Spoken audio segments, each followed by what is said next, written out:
Good evening and welcome to Holyoke Media. My name is Cocaine Givner and I'm the Ward 4 counselor for Holyoke. This evening we are here to talk about the Community Voices for Road Safety for Holyoke. It's a distracted driving campaign.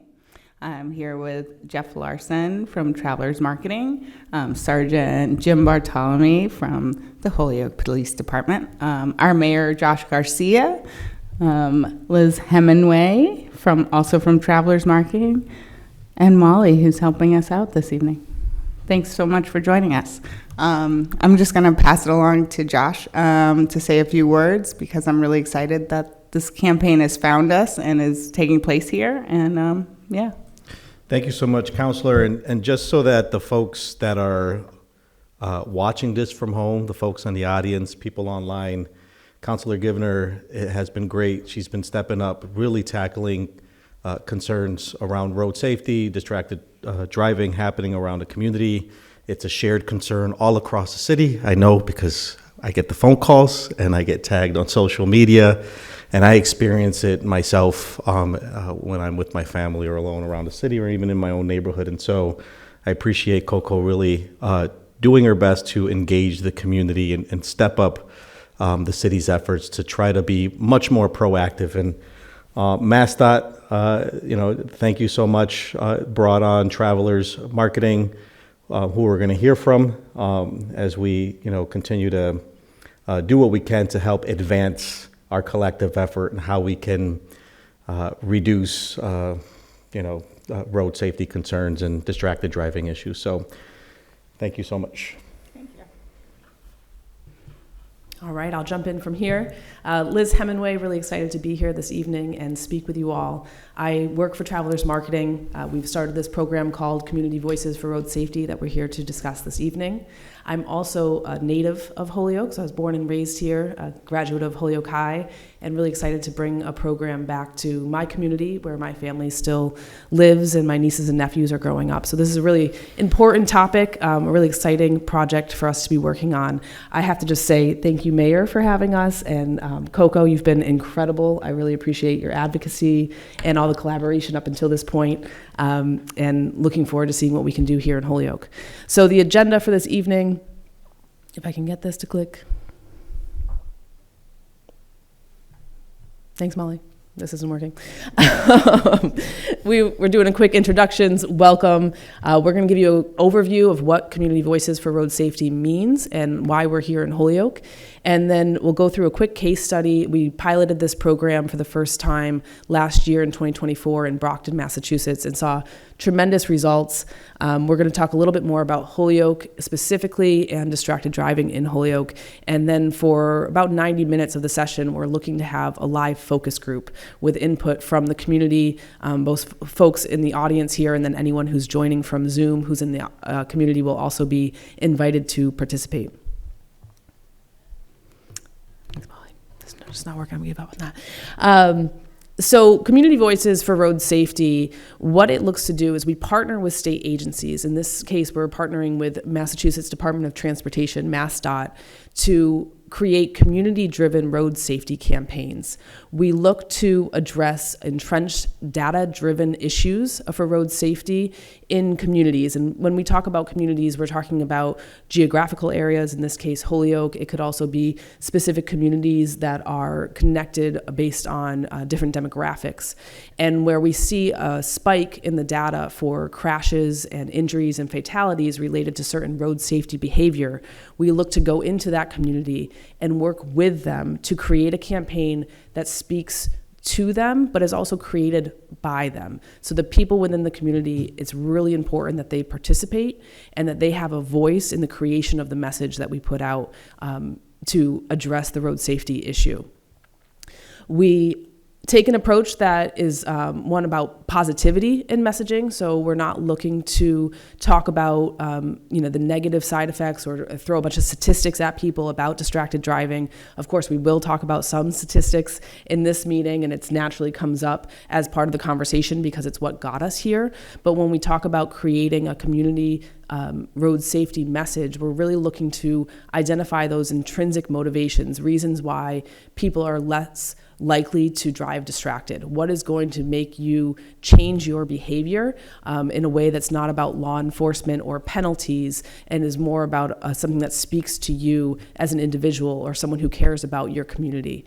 And it's really important that we get that community input because we found that those campaigns that are created, behind a desk in a marketing agency that don't take into account who the community is, they're not resonating in these in certain communities where you're seeing higher fatality and higher crash and higher injury rates.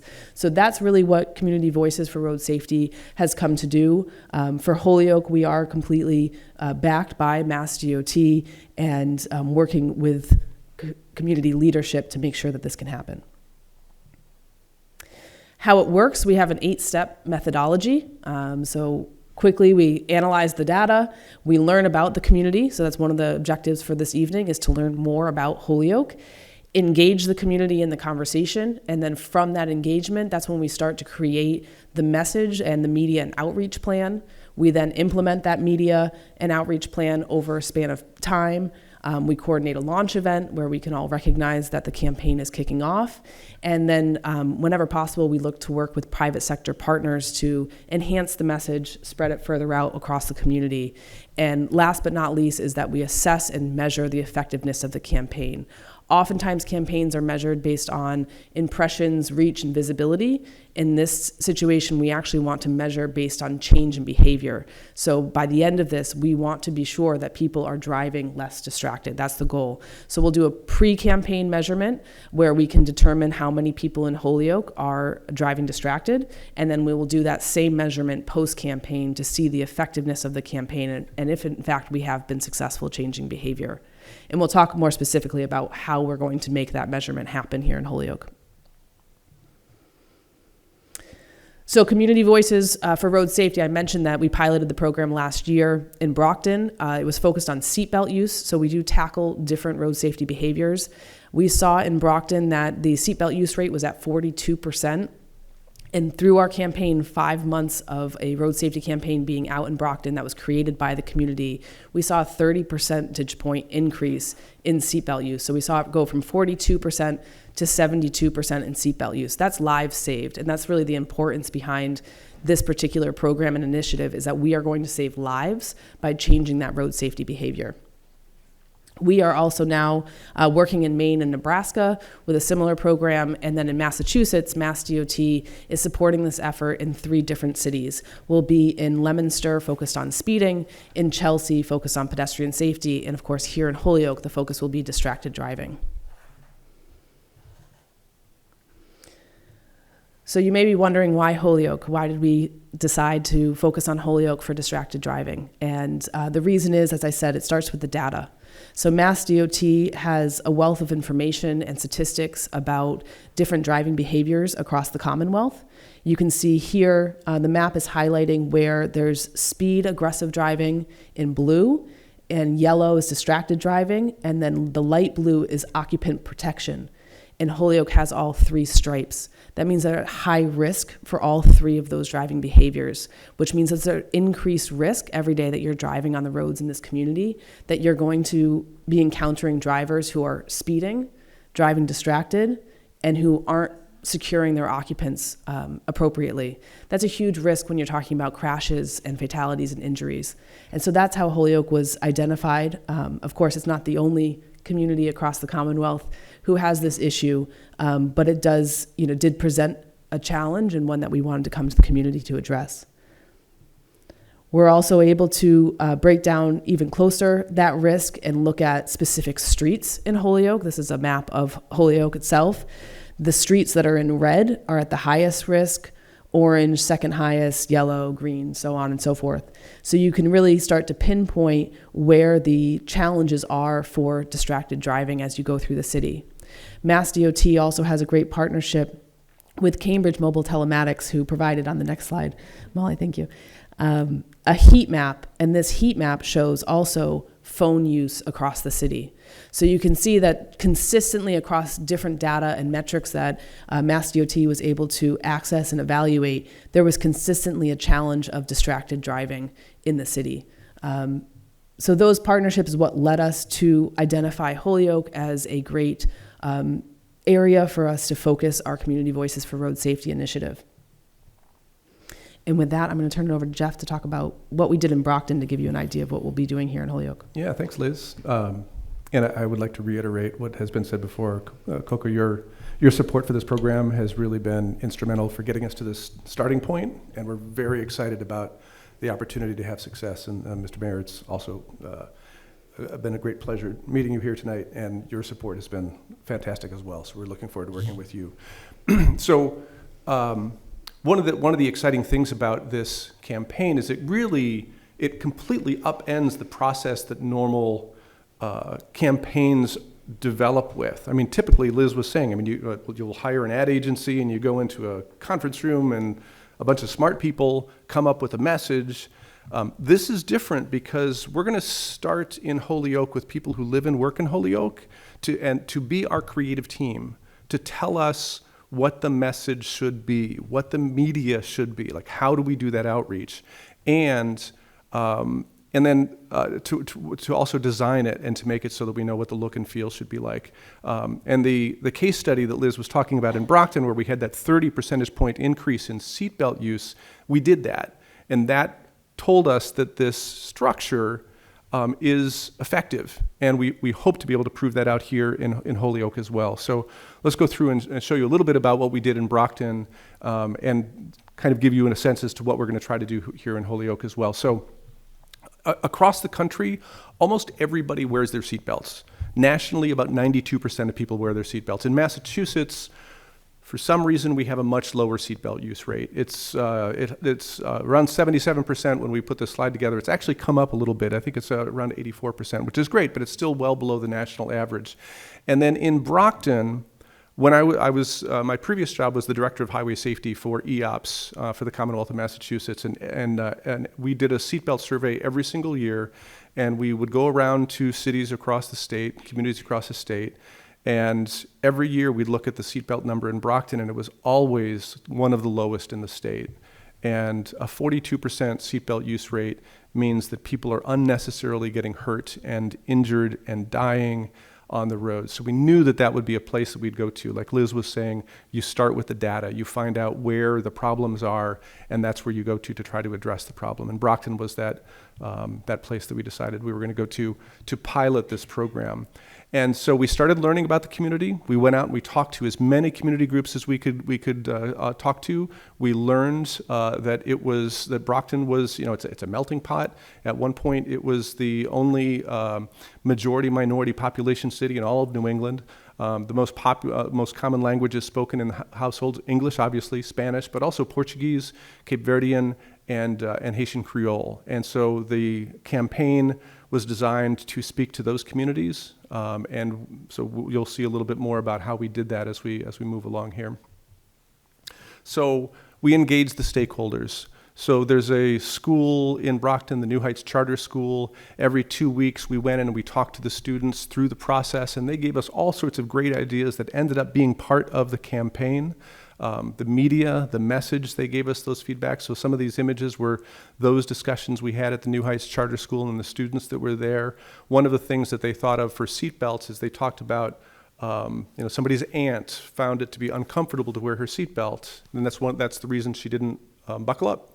And so one of the students said, well, if we could just make it more comfortable. And so we did a search. We found on the internet, you can get covers to put them on. And we thought, well, we can put a message on there. And in the end, and you'll see this later on, we ended up buying 3,000 seatbelt covers that we gave out to the schools in Brockton, where the students wrote messages on it. And they took those seatbelt covers home to their parents or to their aunt or their uncle or their grandparents who didn't wear their seatbelts. And it was a daily reminder every time they got in their vehicle to wear their seatbelts with whatever message is. And it could be just, I love you, or it could be just a picture of the Cape Verdean flag or something like that. It was just a reminder to wear the seatbelt. So that involvement with the school system is very important. We certainly hope to be able to do something here in Holyoke as well. So this is some of that, the curriculum that was done in the Brockton Public Schools. In the first grade through fifth grade, there was an entire curriculum that was developed by the teachers in the school system. There were stories, there were quizzes, there were feedback pieces, there were activities. So in 4 different elementary school classes last May, they had information in the music class. They sang songs about seatbelts. The art class, they were the ones who did those messages on the seatbelt covers. And then in phys ed and in health class as well, there was information about the importance of seatbelts. So through the month of May, all that went up from the kids to the parents, and that helped to make that move in that seatbelt number as well. So those are some of those seatbelt covers that I was just talking about, and some of the things that were designed by the kids. We also sent home an information sheet that was translated into those languages that I mentioned before, so that people at home knew why they were receiving these things, these seatbelt covers, why it was important, and why they should be wearing it. And so we made sure that we were communicating with the community in the languages they speak in their home. I thought that some of the things that they did were just excellent. This is our mural wall that we did with a local artist. She lived just a couple of blocks away from this Haitian bakery on North Main Street in Brockton. It has the message the campaign message is "Protect who you love, buckle up Brockton." And we spent a couple of months working through the design of as the community membership the communities are represented on the sign. There's a seatbelt over to the right-hand side, and you can see the campaign message in all of those languages are right on that sign. It's 74 feet long, 15 feet tall, and you can see it for 2 blocks coming down North Main Street. It's a message that's going to be out in that community for years to come to buckle up. We also did billboards throughout the community, all translated into those languages. We found out where the Haitian community generally lived in Brockton, where the Cape Verdean community lived in Brockton. So we made sure that the message in those languages were placed in those communities, so it was relevant to what they were seeing. And one of the great things about making sure that the translations on the billboard and on these signs, it was, we heard again and again from the folks in the community that was the first time that the public sector had reached out to them, at least in Brockton, not saying it's never happened before, in a way that they could feel represented in the message. And this was another, I think, great way to do that outreach in Brockton.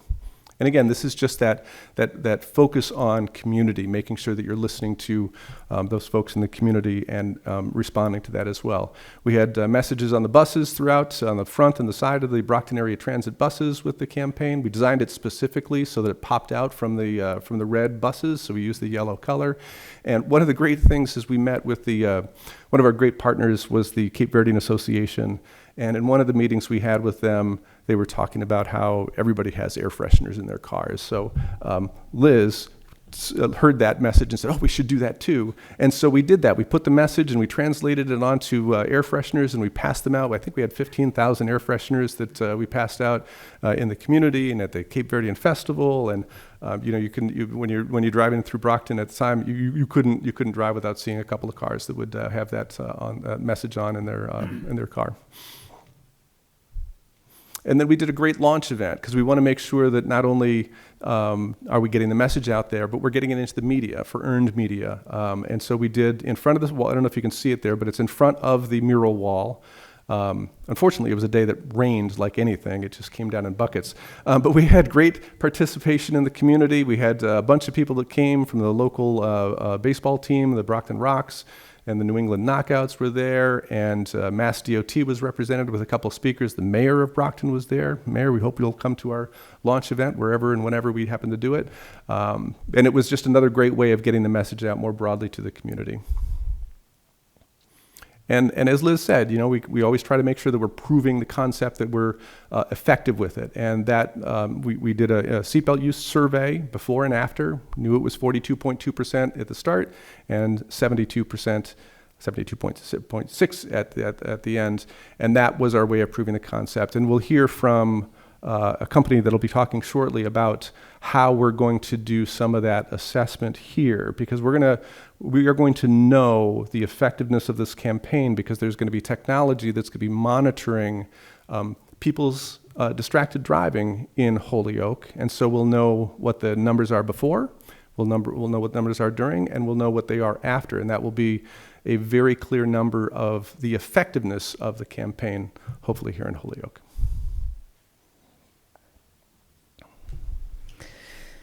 So here in Holyoke, we'll be focused on distracted driving. That gives you an idea. What we did in Brockton is just an example of what we can do here in Holyoke. But again, it will be informed by the community. So it doesn't necessarily mean that we replicate exactly what we did there.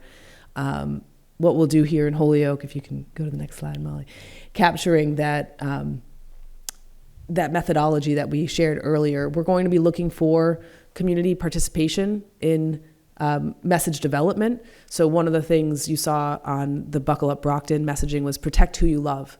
That was because through the series over multiple months of meeting with the community, we repetitively heard that not everyone wore their seatbelt in those meetings, and they admitted to it. But what they continuously said is in the situations when they did wear their seatbelt, it was because their child asked them to, because their wife asked them to, because there was someone who loved them, who wanted to protect them. And so that's where the message, protect who you love, came from. It was that message, and then the call to action was Buckle Up Brockton. So we're looking to do the same thing here in Holyoke, to have that community input. You don't have to come to these meetings with an idea of what the campaign slogan should be. You don't need to have background in marketing or media. We just want to hear from you. When are those situations where you decide to put your phone down? When are those situations when you choose not to drive distracted? And what would influence you to make that decision on a more regular basis? And then once we hear those ideas from you, that's when we can come up with different ideas in terms of messaging, and then come to the next meeting and we'll present ideas of messaging and see what resonates with you in the community. And it's a whole process that we'll go through over multiple weeks. It's really important if we can get school involvement. So if you know teachers in your lives, or if the superintendent wants to get involved, that would be extremely important to have some sort of curriculum input into the school to get children understanding the importance of not driving distracted. It's important to model that behavior, but it's also important to educate them as to why they don't want to drive distracted and the dangers and risk associated with it. We will be installing data collection devices, which we'll speak to in just a moment. These are smart signs that will be put up across the community, and we've worked with Sergeant Bartholomew to get those signs in those locations in place. And then we'll deploy the campaign across the city. We're looking to have a late July, early August launch for this campaign. And like I said, too, we'll be talking to different private sector businesses who may want to get involved and enhance the reach and visibility of the message. Here's a general timeline. So we're in May now. This is when we start having the community engagement and focus groups. We'll actually have a live focus group here in just a few minutes. And then we will develop the campaign from June to July. Those signs will go up in July, and we'll start the data gathering for the pre-campaign measurement. And then we'll launch officially at the start of August, late July, as I said. And the campaign will run from August to October. Then in November, we'll do a second phase of the data gathering post-campaign measurement. And in December, we'll have a final assessment to see if this initiative was successful. If you're interested in participating, which I hope anyone who's here tonight and will share with friends and family, you can contact us at communityvoices@travelersmarketing.com. Please join us for future focus groups that may already be scheduled, or if you have a group and you'd like to get a focus group started, if you have a community here that you have access to and would like to initiate your own, we would welcome that. We do provide food at each focus group and some incentives to participate. So if you're hungry, we can schedule it around mealtime as well. But please do share with your friends, your family, your colleagues. This is only going to be successful with community input. So it's really important. I can't emphasize that enough. And talk with others that you know and love about distracted driving. You know, come to those focus groups with ideas, come informed, come with, your own thoughts, but also if someone can't make it and you want to represent their thoughts, we welcome that as well. We do have a few community, who should participate? Holyoke residents, of course, Jeff mentioned it earlier, anyone who lives here, works here, parents, teens. This is really across the ages. This is an issue, right? It's not just teens who are driving distracted. It's not, millennials, it's not different generations, right? It's across the board. We're all focused on our phones. We're all attached to our phones. So community leaders, like the people who are here with us today and the people here in the audience, educators, students, business owners, really anyone who's passionate about making Holyoke's roads safer can be part of this conversation, and we encourage it. You know, Liz, I just want to add to that. Yeah. So one of the great things for like students, you know, somebody who's a junior or senior in high school or in college, participating in the development of this campaign. You know, this is media. It's learning how to be in the media, and a lot of people want to work in radio or television or new media or whatever it's out there. This is a great way to sort of understand how these things develop.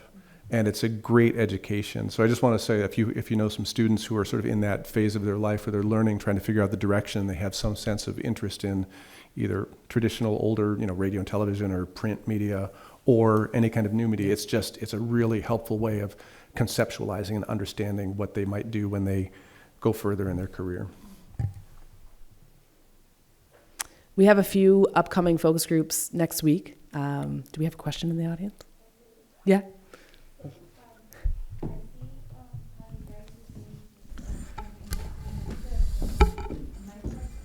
Here, give me just a second. Yeah, we'll get a microphone to you so everybody can hear. Sorry, that's okay.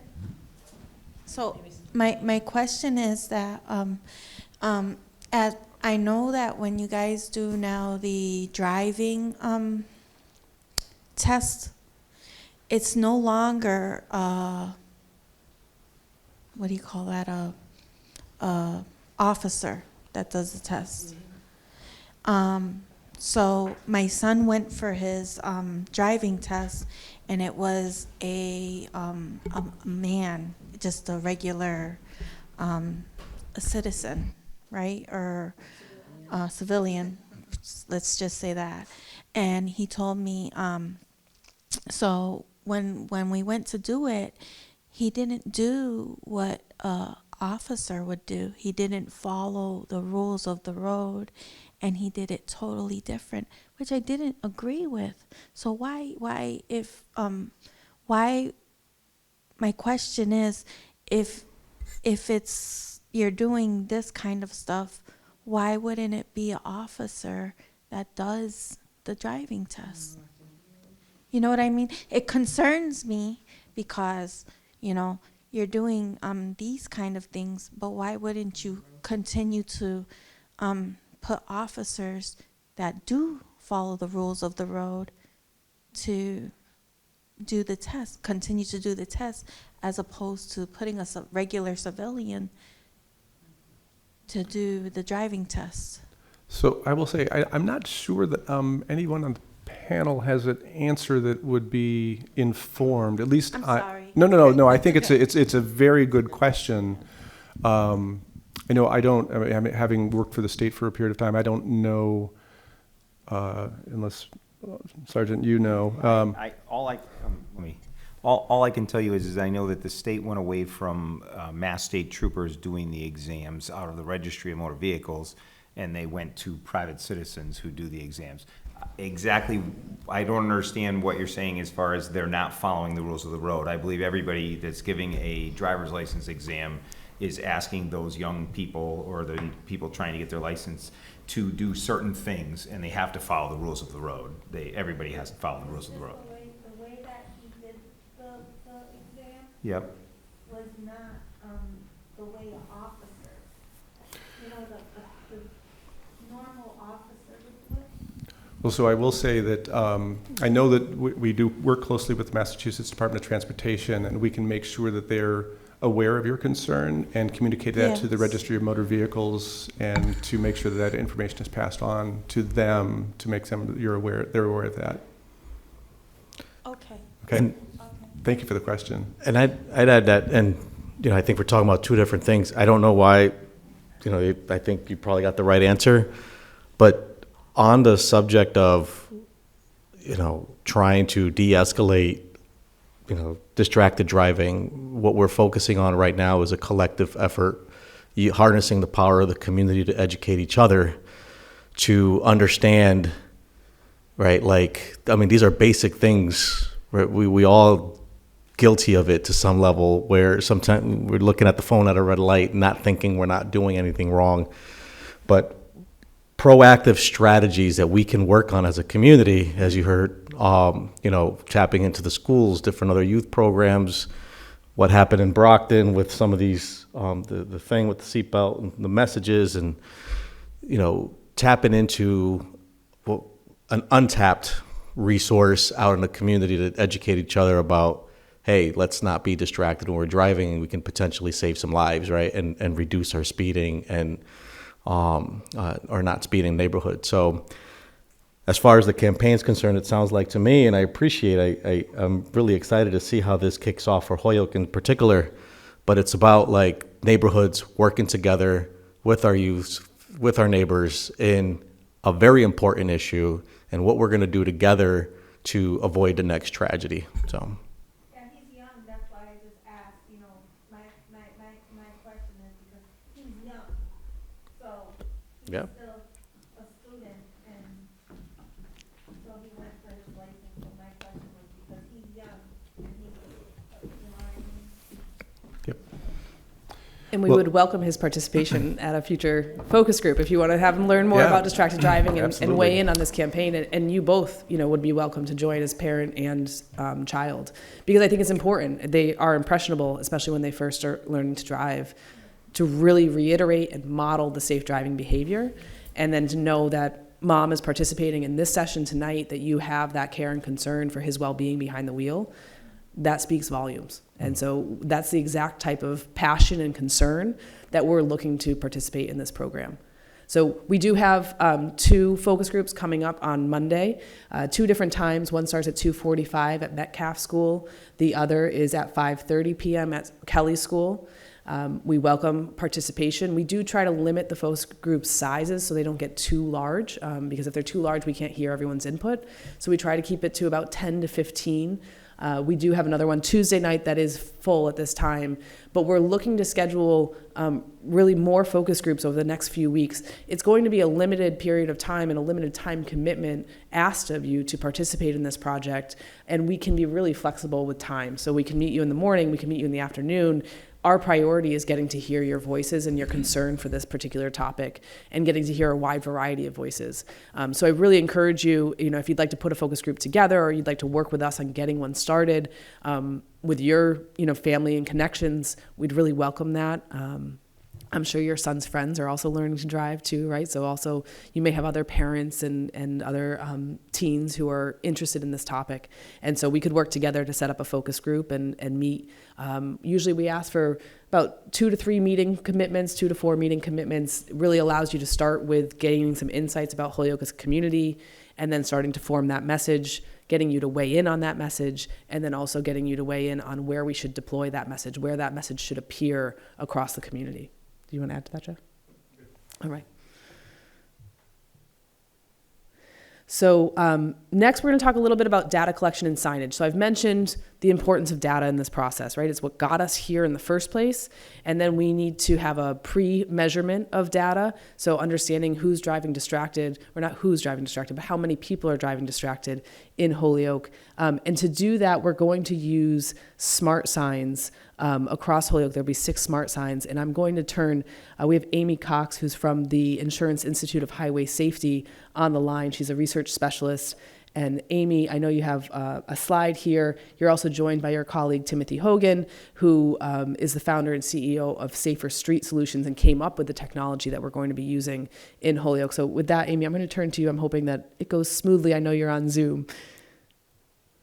Liz, thank you for having me. Just quick check. Can you hear me all right? We can, loud and clear. Okay, perfect. Yes. So a little bit of background into myself and Insurance Institute for Highway Safety. So you might not know this, but Insurance Institute for Highway Safety is a nonprofit organization. We're dedicated to reducing deaths, injuries, and property damage from crashes. We're really well known for our crash test program. You might have heard of our Top Safety Pick Awards, or our TSPs. So the crash test program does a great job of creating safer vehicles, but we know that safer vehicles is really just one piece of the puzzle. So we do a lot of other research to find out how we can reduce crashes and injuries in other ways, like through studying driver behavior. So, as part of this community project with Travelers Marketing and MassDOT, IIHS will be evaluating these driver feedback signs made by Tim's company, Safer Street Solutions. And this is an image of what you'll see around town. So, we'll have 6 locations, 6 of these signs. And we know that they work. We've seen them work in other communities to encourage safer driving behaviors. And Jeff talked about the success of the Brockton campaign. So what we're doing here, and what we're really excited to do, is combining these 2 components to provide a technological tool as part of this larger comprehensive community approach, again with the goal of making Hollyoaks safer a community by reducing distracted driving. We did a survey a few years ago to find out what might encourage drivers to stop driving distracted, and we found what motivates some drivers won't work for all. So that's really the idea here. We want to take as many different approaches and reach as many people as possible. So these signs will go live at the time of the launch event. So again, as Liz mentioned, that's going to be late July, early August. I mentioned you'll see them in 6 locations throughout Holyoke. And they'll be in the community until late October, early November, give or take. I also wanted to mention and kind of reiterate what Liz was saying earlier, that they're not used to issue tickets. They're not there for enforcement purposes. And they also don't take pictures, so it's completely anonymous. Again, it's just this tool to provide drivers with instant feedback. Not only does it do distraction, but it also provides feedback on speeding and low belt use. And really, again, to encourage reducing those behaviors, which we saw earlier, that all 3 are high in Holyoke. So that's what we're here to do. You'll see the signs throughout the communities. They'll be collecting the data, and we'll be using that data to explore the trends to see really how successful this campaign is.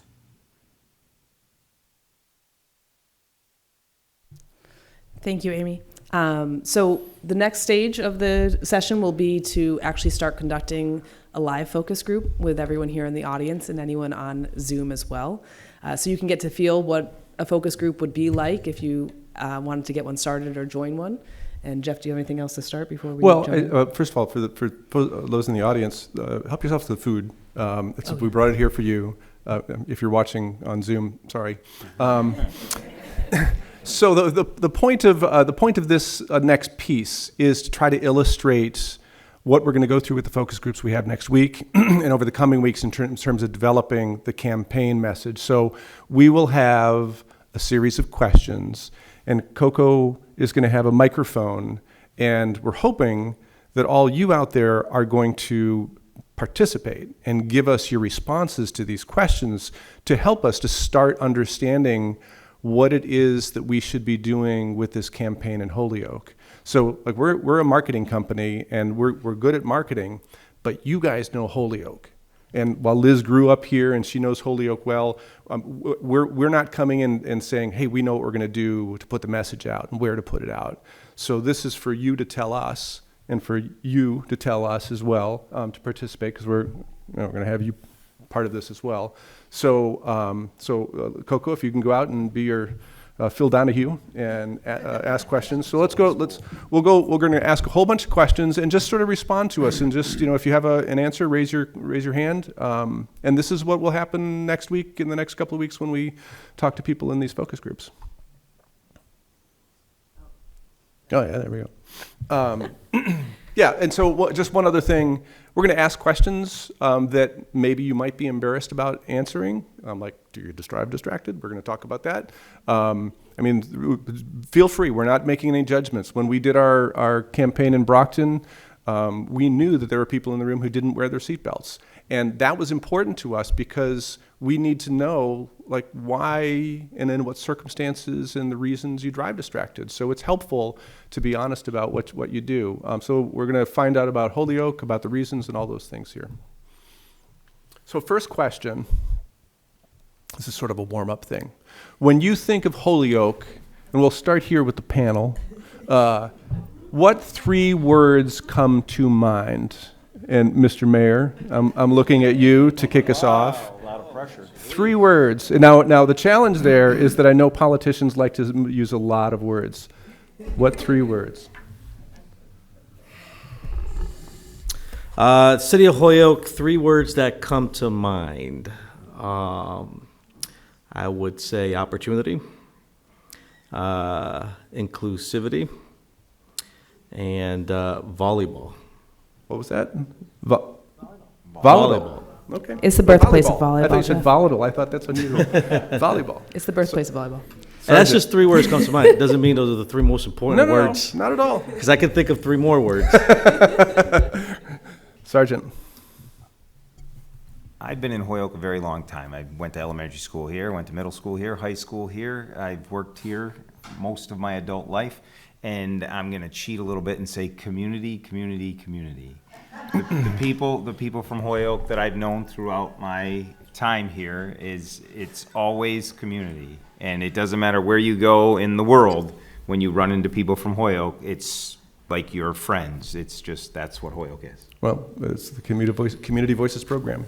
Compassion is a strong 4th. Did you say 4 or 3? No, 3. Oh, You're cut off. You're So, using too many words. I just took someone's word. so we turn it to you folks. Well, Coco, do you have an answer? What are your 3 if you have 3 words?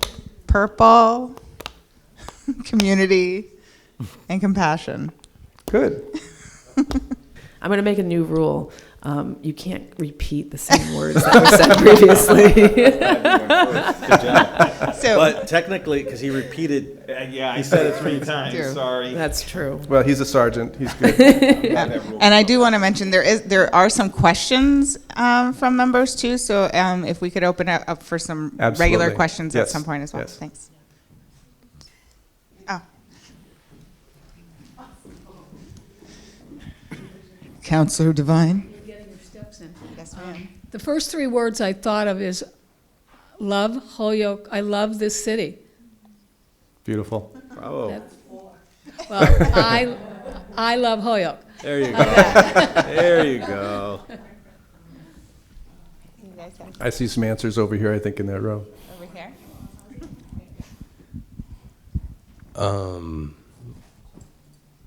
I don't want to say specific things because I don't want to be. Let me Say just it. so let me Say just it. say Say it. Say it. there are no wrong answers. Yeah. This is sort of what you think of Holyoke, and it can be good, it can be bad, because those are the kind of things we need to understand to develop this campaign. We need to know the unvarnished truth. You said 3 things, right? 3 words, yes. All right. One of the words is colored. Holyoke is predominantly Puerto Rican. It's not. I'm not gonna say there's not many white people, but go around. I mean, you're just a bunch of Yes, sir. cultured people. But I also think ghetto. In all honesty, that's the truth. I see a lot of poverty, especially in South Holyoke. There's not many I wouldn't say good areas. There's quiet areas, and then there's areas that are just a lot of trouble can come from there. Yep. But those are 2. 2 colored ghetto. Well, don't put it like that. But yeah. But I think hopeful as well. Hopeful is good. Very nice. Just because it might be ghetto and it's only one. I'm not gonna say one predominantly, one predominant race, but just because it's that, doesn't mean you could just become a statistic.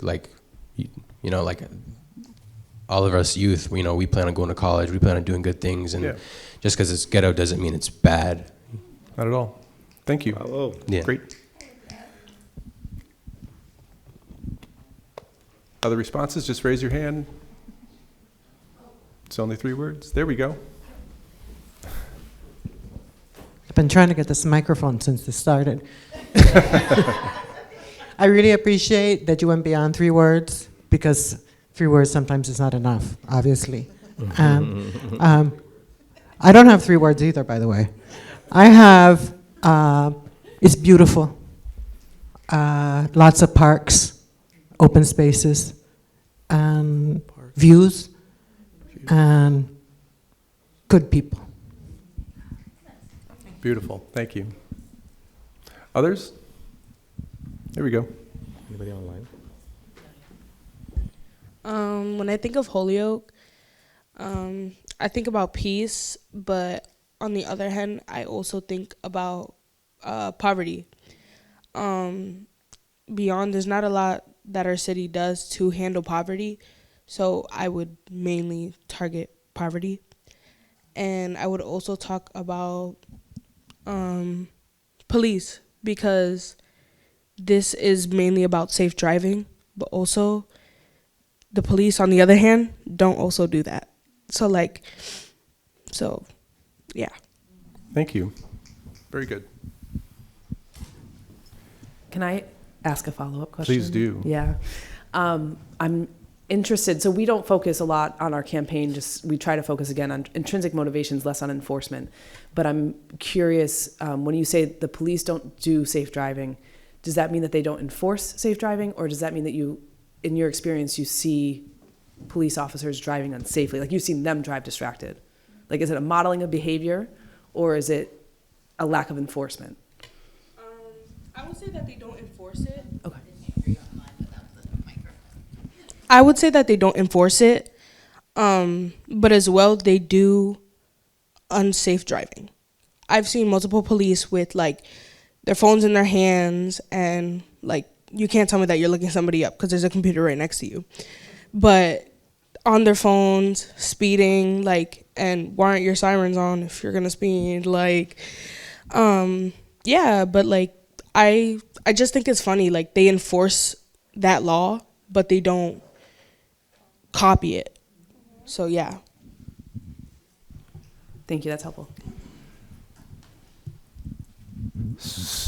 Oh, there we go. Sorry. I would say I can absolutely agree with that. There's been many incidents. It's also depending on, like, the area. Like, I myself, I live in South, so I'm coming up Cabot Street every day so that I can go to work and everything. But there's been multiple instances where, like, a cop has been, like, their window and my window is very close to each other, where it shouldn't be like that on a road when the cop should be waiting and everything. There's been multiple instances of that where that I'm not even the one driving, it's my mom, and where there's no stop sign on our end or anything. There's a stop sign on their end. Why aren't they obeying that and everything? But then they'll look at us being like, oh, you did something wrong. But we're like, we're in the right and everything. And it's like, now we're afraid that we're going to get pulled over because we were in the right and everything.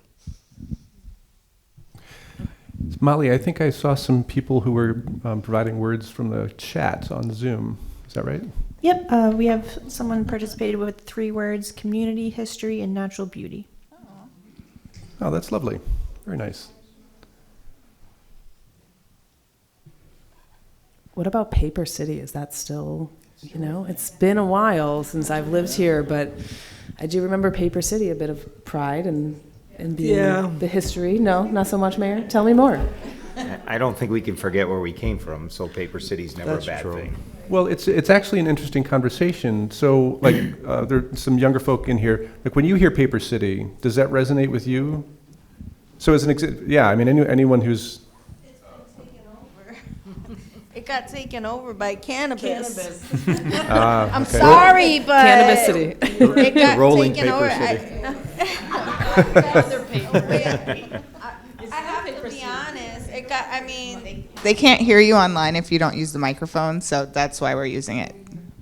It got taken over by cannabis, basically. I mean, this poor kid is right. I'm sorry. I'm listening to these children, and they're being very honest. Absolutely. I like that they can speak, and they're saying that's very honest. I like that they're saying it, because I was thinking the very same exact thing that they are saying. I'm saying I'm going to keep my mouth shut, because the first thing that came to my head was homelessness, drugs, and guns. That's what came to my head. I lived here for 47 years, and I actually seen the same exact thing that they said.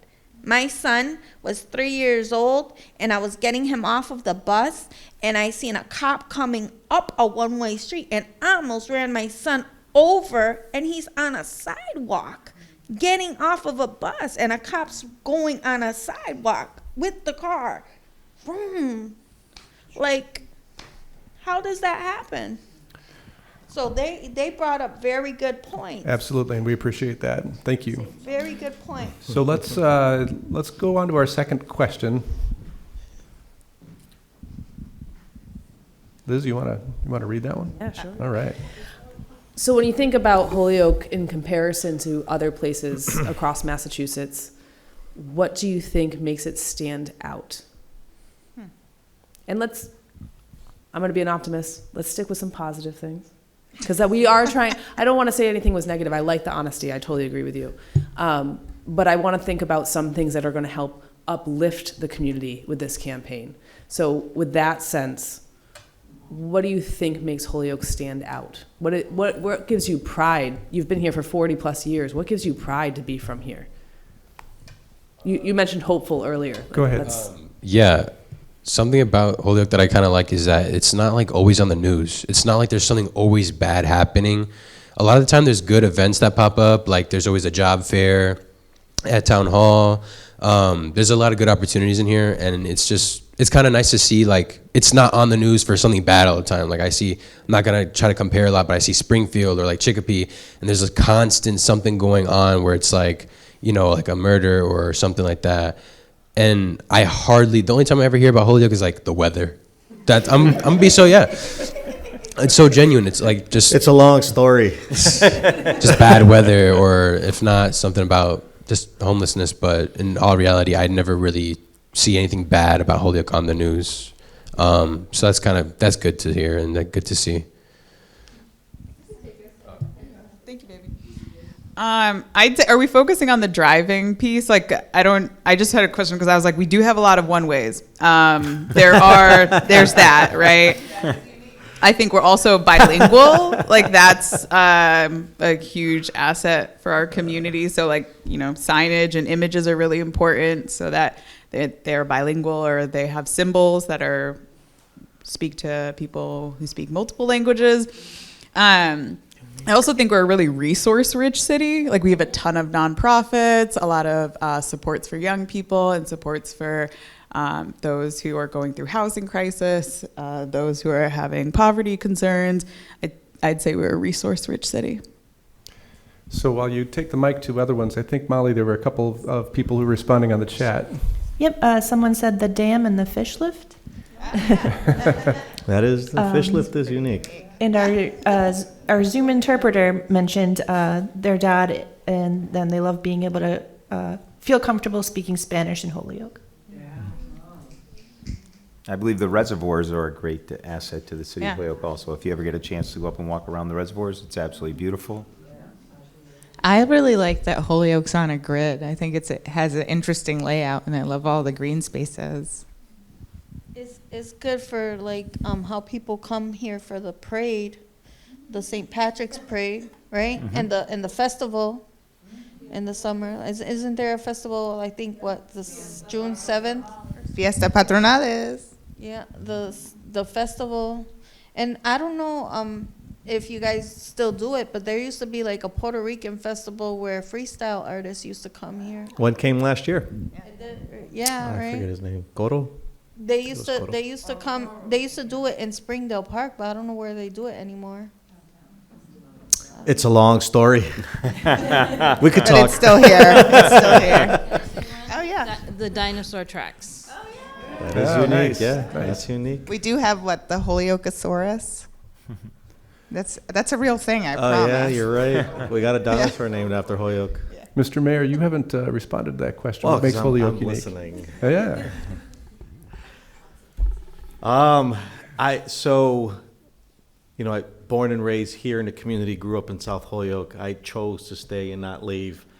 Many of the things that we've heard right now, I'm a product of the environment of our community, and and every person in this room has their own unique Holyoke story. Different versions, but the commonality, the similarity is what doesn't exist anywhere else. Springfield is a close second, is because of our level of compassion. When other communities say, no, we don't want that here, Holyoke, we step up and do it. And you're right, poverty and ghetto, we build a network here for people who are struggling and are vulnerable when they're down and out in their luck, when other communities say, I don't want that in my backyard. And so what we all got to do and this is the work that I grew up in and I'm passionate about, is how do we work together as neighbors to address these social determinants of health disparities affecting people, so that we're looking out for every human, whether if you're down and out on your luck or you're living well in West Holyoke. And, you know, every corner of our city is different that way. And that's why I said inclusivity, can't even pronounce it correctly. Inclusivity. Because we try to think outside the box, no matter where you are in the spectrum, how we help people. And people, you know, it's a challenge how, you know, coming up with the solutions to overcome problems, because as humans, we like to blame and point fingers, and that's a natural thing, because we want to blame somebody. But also, like, just reminding people, you know, that we are Holyokers. That was the city that was built around, migration, immigration, people looking for hope, people looking for opportunity when they had nothing. It's in our DNA. And so because of that very concept and understanding how my mom got here, how my grandmother got here, you know, it's something that, like, you know, I decided to say, hey, I'm going to stay here and continue to do for Holyoke what Holyoke did for my family growing up. Well, so part of what you were saying was that bringing the community together to try to solve the problems is a big part of what you're doing in your administration, and that's what we're doing here, right? That's I mean, this isn't the magic bullet to solve all the problems that exist, but trying to bring the community together to solve the distracted driving problem. And I will say, while you were speaking, I think I saw somebody come in with the chat saying that one of the unique things about Holyoke is the plethora of pizza options. Are there other ones that have come in, Molly? That was the last one so far. Okay. Let's go to the next question. When you hear the phrase distracted driving, what does that mean to you? And two hands go up immediately in the audience. Certainly, people using their cell phones. Yes. And nowadays, some of the cars, you can be talking without being on your cell phone, which is kind of good. But distracted driving, besides speeding, I wrote a note about the scooters, you know, and the small motorcycles. Those are dangerous. I've seen, you know, and I think kids, they think they're going to live forever. And we all did. And we have to do, to me, we have to do something about that. And I just wanted to compliment these ladies here, because they look familiar to me until I saw the Palante thing, because I was there the other night, and it was a great, great thing you guys did. So that's a great organization. So.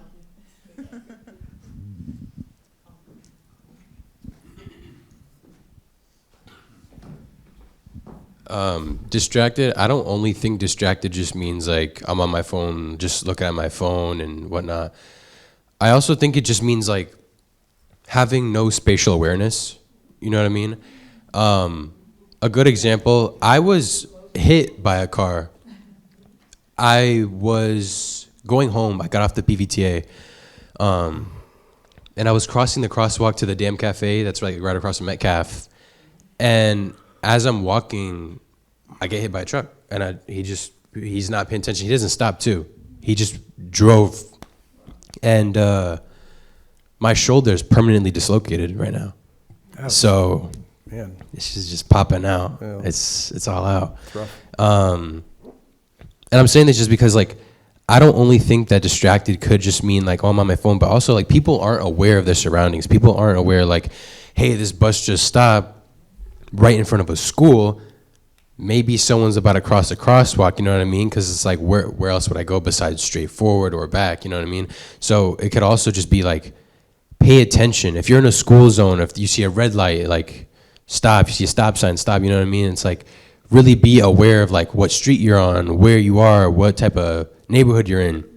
Like, that's why you have like the signs that show like little kids walking, because it's like, this is a kid's area. Yeah. Like, you know what I mean? So that kind of is important. It's a really good point. There have been a lot of studies that talk about situational awareness and like how long it takes for you. So you're at a phone, right, and you're at a stoplight or stop sign or whatever it is, and it changes, or somebody beeps at you because you have to go. It takes about 30 seconds for you to regain full situational awareness of everything that's around you. And that's one of the reasons why, Mr. Mayor, we were talking before we started about there are a lot of pedestrian crashes. You know, this distracted driving piece interweaves with pedestrian crashes because you look up because somebody honked at you because you're not going, and it takes a while for you to get that situational awareness. The first thing you'll see are the truck or the cars. You're not going to see the pedestrians or the bicyclists or the people on the scooters. And that's why we're seeing this increase around the country in pedestrian crashes. So it's a really good point, but it links in with distracted driving because people aren't situationally aware. Yeah, and thanks. I'm glad there was actually a study that you just mentioned, because I don't understand how you manage to just keep going. Like, you'd assume, like, let's stop a bit, because one, it's a crosswalk, and you know, like, the bus is right here, and I'm just gonna go in front of the bus and next thing you know, I'm on the floor. Like, I'm just on the floor. Yeah. I had a fracture in my spine. I'm sorry. Well, I'm not trying to make a sob story right now. No, either. but I'm very glad you're with us still, because not everybody manages to make it from one of those crashes. So it's good. So. And thanks for all of your input. Appreciate it. I think we had another thought over here.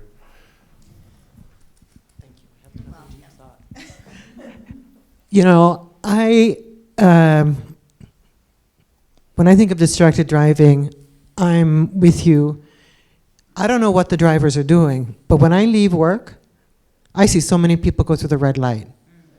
And I'm grateful that I took a little bit to, go in reverse and put it back and drive and go up Suffolk, because, Mr. Mayor, you may see this too, because when you leave work, and I don't know what it takes to get people to focus.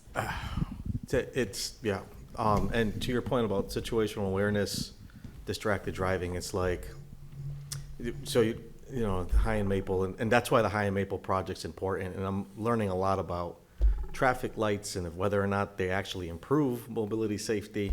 You're traveling down, and one of the things I always, I have a guardian daughter who's driving now, or even I tell my kids, they're 13, but tell them, well, we got to pay attention when we're driving on the road, that even though that light up ahead is green, just take a quick glance right and left, because there has been multiple times, and I'm sure they're distracted driving and they didn't even notice. Maybe they saw the light green, looked down for a second, next thing you know, it's completely blow the red light. So there's been a few times where you just kind of slow down, because I see the car that's coming that's not stopping, and it'll just you know what I mean? If I wasn't paying attention to the situation, then that could have been. It's happened a lot. You see it. Totally T-boned. I almost got T-boned at Holyoke Hospital. Oh, goodness. You know what distracted driving also is, and it's ironic, is reading the signs on the highway that says, don't look at your phone. And I feel like, well, you're making me look at you now. So I'm looking up just for that moment to read. Yeah. What do you say about There's a reason. that? What's the reason? Are you about to say something? Nope. Isn't that what the technology is? So the infrared, and it picks up the distracted driving, and then the sign pops up on the sign and says, hey, we're noticing you're looking at your phone. Don't look at your phone. So that's, I don't know if folks... Is that how it works? I don't know. Yeah, so the smart signs that Amy was talking about earlier, they will actually be able to determine what type of road safety behavior you are not enacting through infrared sensors. I don't pretend to totally understand the technology, but they use infrared sensors, and they can determine if your phone is not traveling in the same way that you are, that you're driving distracted, or that your seatbelt's not on. And so the signs can actually, similar to a speeding radar sign. So if you're speeding, that speed radar sign will say slow down, or it will show that you're going over the speed. Those are proven to help you slow down. So these signs will actually deliver a message specific to put your seatbelt on, or don't text and drive. So if you're not wearing your seatbelt, it'll say put your seatbelt on. Buckle up. Yeah. Weird, Yeah. right? So, Sergeant, what does distracted driving mean to you? I believe that a little bit, I was going to speak up here, a little bit of what we've been talking about is apples and oranges. We have a lot of people who drive in our city, and not just our city, all over the world, all over the state, that are just bad drivers. They're not paying attention. to everything, not just to their phone or to the light or they're just not paying attention, or they're in a rush and they're trying to run that red light because they think getting through that red light is going to get them home sooner, or that's going to. So in Holyoke, we have a lot of people that are doing that. I do a lot of my traffic in the High and Maple Street area, which is what everybody seems to be talking about tonight. We also have a lot of people that don't walk safely in Holyoke. We go to a lot of accidents of children getting hit on bicycles or people getting hit, walking across the street. They're not in crosswalks. They walk out in front of cars. It's not always the car's fault because somebody gets hit by a car. This is a combination of things that has brought us to where we are, along with the fact that, where are we? We're in 2025 now. When COVID hit, it was like we all lost our way to follow the rules. You know what I mean? Like everybody just started driving like crazy people. And when it came back and we all started going back to work and there were more cars on the road, nobody changed that behavior. And it's been very hard for us to, but for me, distracted driving, it pretty much focuses on people on their cell phones. The cell phone use and our issues with cell phone now bring me back to when I was a younger person and we had Moms Against Drunk Driving. And it was a great campaign that mothers in the area, not just our area, but all across the state, came together to make people aware of people who are drunk driving. And it worked. I believe that our cell phone use is more dangerous than any drunk driving was ever in the history of driving in our state. It's amazing how many people are on their phone when they're driving and not paying attention to what they're doing, and how quickly. I know Jeff had talked about the distance you travel in about a second and a half. So if you're looking down and you look back up, you've traveled about 150 feet. So if you think about what 150 feet is in your car and how many things can come in front of you in that distance, it's tremendous. I mean, we're lucky that we don't have more people getting hit by cars because of the number of people who are on their phones.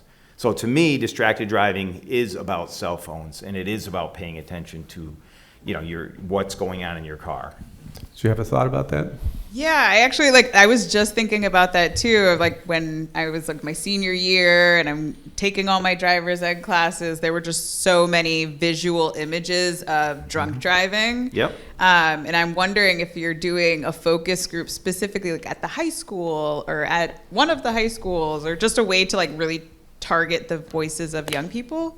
Yes, we have two of the focus groups are taking place at schools. So yes, absolutely. And it's because that perspective is integral to the process. And one of the things I do want to say is that developing a safety culture is one of the elements that happens out of this campaign. Getting so many input from so many people provides some sensitivity, not only to distracted driving, but you start to realize it affects pedestrians, it affects all these other people. So it affects things in a lot of different ways. Mr. Mayor, I think. No, I was gonna just add, make note. I don't know what the scope is and the deliverables and time commitments are, but if I can, encourage to expand your outreach. Obviously you have strong partnerships within our schools. We do have other, we also have a charter school. We have Catholic schools. Palante is another extremely great organization with many youth from a diverse range of schools in our community that go to. So it's just, we have, different levels of how you can reach out to. Absolutely. As Liz was saying before, we would love to hear from folks who want to help us about setting up those groups. The two schools are mentioned, as you noticed, they're middle schools and middle So no one can hear you online if you're not using a microphone. And she's the first one to be like, hey, can you? She got very excited. To underscore, yes, the high schools. We have Dean and we have Holyoke High, and it'd be great if, at the auditorium or in the cafeteria, wherever, you also had a focus group. Yes, agreed. Yes, if there's anyone listening from any of those schools who would like to work with us, please. We'll also do outreach, but if there's anyone who has that connection point. Molly, any comments on the Zoom? Yep, just a quick comment. What distracted driving means to them: being inattentive. Inattentive, great. I was gonna say, You know, I know people complain about the potholes in the city, but let me tell you right now, the calls of speeding to the office when it's pothole season drops dramatically. And when people complain to me about hitting their pothole and losing their tire, I'm like, you know, our speed management plan, you should be slowing down in situational awareness Yes, and less distraction. Yeah. Let's go to our next question. Liz? Raise your hand if you've ever driven distracted. Guilty. I don't think the camera's getting that. I was going to say, do you guys drive? Is this okay? Well, so here's the thing. Here's the thing about that is, and the reason we ask that question is because the reality of it is, it's such a big problem that we don't really think about it. You know, it is as bad as drunk driving, but it's different than drunk driving because, you know, if your boss calls you or your kid is trying to reach you, you want to be responsive and you want to do things. I mean, there's also a physiological response that happens when you know that there's a message. I mean, if you just think about it, if it's like somebody coming up to you and tapping you on the shoulder, but you know there's a message, you know somebody's trying to reach you, you can't not turn around and say, yeah, what is it? And so your heart rate goes up when you know there's a text or an email. Your blood pressure changes. And so that physiological response, it develops into sort of almost something that's comparable to an addiction. And this is what we're trying to overcome. And this is why it's so important for, you know, in Holyoke to find out what are the ways we can solve the problem. And we only ask that question just to illustrate that it's so many of us. And it's us. I say us because I have done it as well. I think we have a comment over here. I mean, but what I did was I pulled over. This is how I got distracted. My driving distracted is, you see how it rained earlier? A lot of rain. I can't drive like that. I actually, when that day that I pulled over, I don't drive no more. I'm going to tell you why. Because in that same rainstorm, after it stopped raining, I thought it was safe to go back and drive again. That same day, I got into a car accident because a drunk driver hit me. No, I'm sorry. A drunk driver hit me, and it caused me to get paralyzed because it was so bad. And I was paralyzed for 3 months. So I decided I don't want to drive no more. Yeah. You know what I'm saying? So being distracted doesn't only mean, a phone call or whatever the case may be. The rain or the weather can distract you. Yes. The weather can distract you. So you're never safe from being distracted. You know, you're never safe from being distracted. It can't always be a phone call or a text or whatever. You can be distracted from anything. Yeah. Anything. Well, I mean, we've had 2 stories in a small room of people who have been significantly affected by crashes, and I'm willing to bet there are probably others in here who haven't talked about it either. And that's just an illustration of why this is so important that we try to address this. Well, So. and I have to say that, you know, what I'm hearing is distracted driving is dangerous, whether it's because of a phone, whether it's because you see something and you're slamming on the brakes, or someone's driving too close behind you. I mean, distracted driving can happen in lots of ways, but it's incredibly dangerous no matter why you're driving distracted. And there's a question over here. Yep. Hi, I do have a question.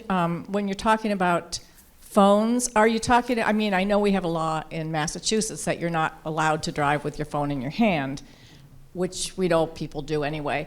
But what if they're not what if they're driving and talking on their phone hands-free?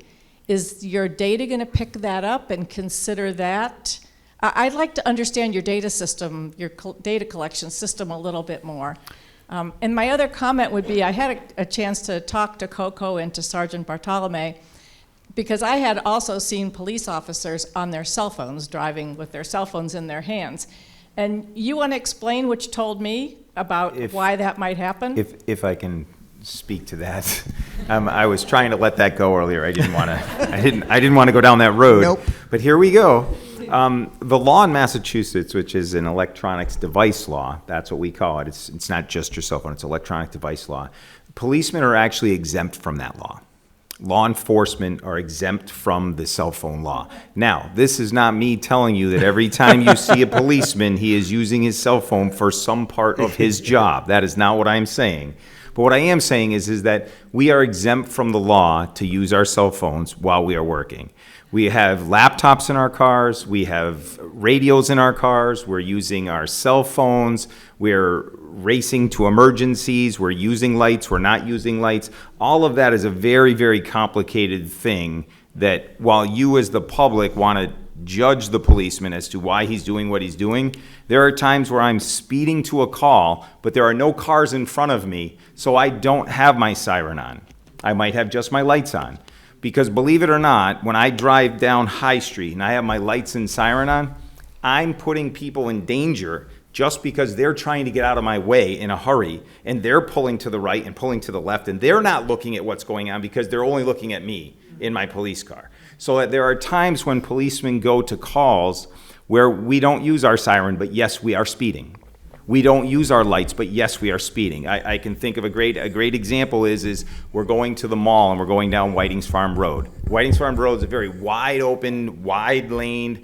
If I can see all the way from the old Transcript Telegram past Gary Rome to Farnham Drive, I don't need to have my lights and sirens on because I can see everything in front of me. I see it all. But when I start to make that corner by JP's into Tokeniki, I got to put my lights and sirens on because I can't see around that corner to see what I'm going to run into. So sometimes when we look at policemen and we say they're doing this wrong or they're doing that wrong, once again, I'm not saying that every policeman is using his phone for a work purpose, but the majority of us, when we're on our phones in our cars, are using it for a work purpose. So to stay focused on this focus group for the purpose Sorry. of developing. Sorry. No, I tried to stay away from that one. No, it's an important thing to talk about because I think it's one of those things that people think about when they're thinking about distracted driving.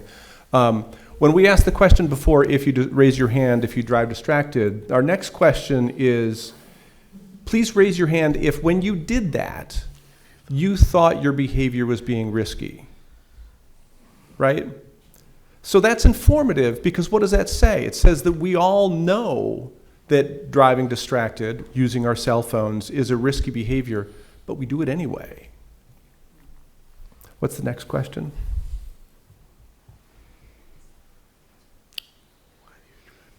So why do you still drive distracted? And why do you think other people still drive distracted? There's an answer. Yeah.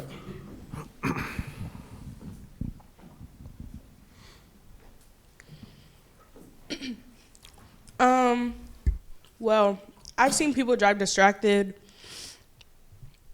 specifically police, because the block blast game is too good. Like I've seen policemen on block blast while driving. What's block blast?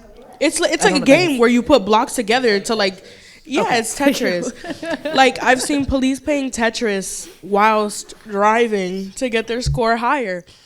And I just I don't understand why they're so exempt from the law. If we're all you know what I mean? If we're all supposed to be the same, why are we exempt from the law? Well, so I'll tell you that because I was involved with the advocacy to try to get the law passed. So in 2009, we got the texting law passed, and that stopped you from just texting, which was pretty early. And then we pushed for several years later I think it was 2000, to have what's called the hands-free law passed. And in order to get it through the legislature, I mean, it's politics. The only way we could get that law passed is if there was a carve-out to make sure that the police departments were able to do their job, because there's a lot of electronics on their job to be able to do that, to make sure that they can do it. So that we can get a law to make sure that everybody knows that hands-free driving is dangerous and distracting, and it was something that we can enforce on the part of the general public. That's why and I only say that because you asked the question about why there's an exemption. That's the reason. And I'd add to, sorry, Mayor. Can I jump in? Can I just focus on moving this away from the law? I'll just add something. Okay, go ahead. Everything Bartholomew said, and that's great. It's very informative, and I'm sure there's a lot of people that didn't know that. It doesn't take away or discredit the concern of what you saw, like an officer trying to get a high score on an app or something. I would tell you, if you do see something like that and you witness something like that, like, communicate that information up, and we'll be, you know what I mean? Because these are like, it's and we're not just talking about this, any quality of life issue, and there's an infraction, whether it's a city employee or a member of the public engaging in something they probably should not be doing. A popular one, I'm sure you're hearing a lot about me, is holding people accountable about overflowing trash cans. Filter that information up, and we'll make sure we'll hold people internally accountable. Again, it's education. It's, hey, a resident just called and noticed that a cruiser was doing something it wasn't supposed to be doing. They'll get on that, right? And we want to make sure that it doesn't happen again. And if it does, that proper enforcements are put in place internally. So I don't want to discredit the concern. That's why so I'm glad you brought it up. But also, like, there's a lot more involved. But obviously, we just got to be better and be more aware so that we're holding each other accountable. There were a lot of people in this room who raised their hand that they have driven distracted. So I want to hear from you why you chose to drive distracted. I don't do it anymore. Good for you. Seriously. Thank you. I'm a saint. Please add what made you stop. So, Natalia, if I may, in addition to what you're about to share, if you could also share what made you stop. What was that motivation? That I had to not let my emotional response be the driving force to me than looking at my phone. I had to really think, like you were saying, that our bodies change, our heart rate, I had to conquer that feeling. And I wanted to conquer that feeling because one time I almost hit a dog. And so to me, I didn't hit the dog. The dog is fine. But it scared me so much, the fact that I could have ended a life. And it's hard. It's really hard. It's challenging. And still it happens when I hear the dings. So I turn off the dings when I'm driving, and sometimes I forget to turn it back on, and then I don't answer people, like emails or texts or phone calls. I think there was another answer back there. Someone on Zoom as well mentioned that it can be difficult to break bad habits. Yes, absolutely. It becomes a habit, an addiction. This is almost embarrassing. This happened a long time ago, and I certainly don't do it anymore. But I used to have a job where I drove from Holyoke to Boston, and I would actually put my makeup on, including mascara, while I was driving. Believe me, You're not alone. I know I've many grown people up have a done lot that. since then, and I know how stupid that was. So I certainly don't do it again. And if I'm going to have either no makeup or I do it at home, it's that simple. But I don't do that anymore. I'm also lucky that I have a car that if I only have one finger on the steering wheel, it literally tells me to put the other hand on the steering wheel. So I'm very lucky in that regard, but the makeup was a dumb thing to do. So, thank you for sharing that. Patty, you're not alone. The things that we see out there on the road of people are shaving, people are eating breakfast out of a bowl, it's amazing the things that go on while people are driving. I used to drive also long distance to work, and ever since then, I could never understand how people can text and drive and do like active things and drive, because I used to find that even using hands-free phone calls, after a half hour on the phone, I don't remember the drive at all, and it was the highway, so I guess I thought that was safer, but I really, after being on the phone for a while in the car, I realized I might have missed an exit. Like, I didn't know what was going on. And by the time I snapped out of it, I was already where I was going. So I was technically on autopilot. But if anything would have happened along the way where I would have needed, to react quickly, it would have been really bad. Yeah, what you're describing is called inattention blindness. Yeah, which it's happens. real. Yes, it is. Let's go to our next question, see what we have. What do you think are the most common reasons that people are distracted by their cell phones? Two hands rise quickly. I think that they don't think they're distracted. Like I actually get really anxious when people text me and I'm driving, and so I like tell everyone like no, and I change the focus on my iPhone to driving. But I really honestly think like most people don't think they're actually distracted. They think that the 30 seconds they're looking down, they actually think it's like 2 seconds, but they're actually like not paying attention. To answer that, how you said, I can't see from that far, but What are the common most reasons. common reasons? Yeah. Honestly, texting, and if not calling, because my mom has to call my brother like every day before like, you know, he gets out. Like, are you ready to go out of school? Da da da. Or like, do you need me to pick me up? And if not music, I won't lie. Like sometimes you just don't want to listen to a song. You have to skip it, but it's like that small amount of time you're taking can easily distract you. It's like, oh, I'm listening to this. Now I'm listening to a car crash. You know what I mean? Well, so that's like one of the things. So part of the things we're trying to figure out is like, how do we solve that? So is it that you make sure you set up your music beforehand, so you've got the right playlist, you know, or whatever it happens to be, so that you're solving the problem before. You know, a lot of people will get on the road and then they put in their location while they're driving. You know, that's texting. You know, if you think about it, there are 3 different types of distractions. There's visual, right? You're looking down, you know, you're looking at something else besides the road. There's manual, which takes your hand off the steering wheel. So you're over here, you have less control of the vehicle. And then there's the mental, right, where you're not thinking, and that's what Coco was just talking about, that inattention blindness, because you're thinking about something else and you're not focusing on what's ahead of you. So those are the things we're trying to solve. Just a quick comment from Zoom from Jenny Rivera. I think it's some people, especially moms, it's hard when traveling with small children, especially when there isn't a passenger rider to help you out. Toddlers are wild. Mine literally knows how to take off their seatbelts. Uh-oh. That's a smart kid. Next question.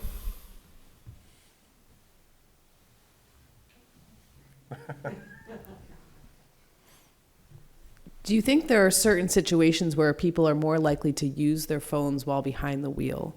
And this could be in certain locations. I think we were talking earlier, Coco, about seeing someone at an intersection.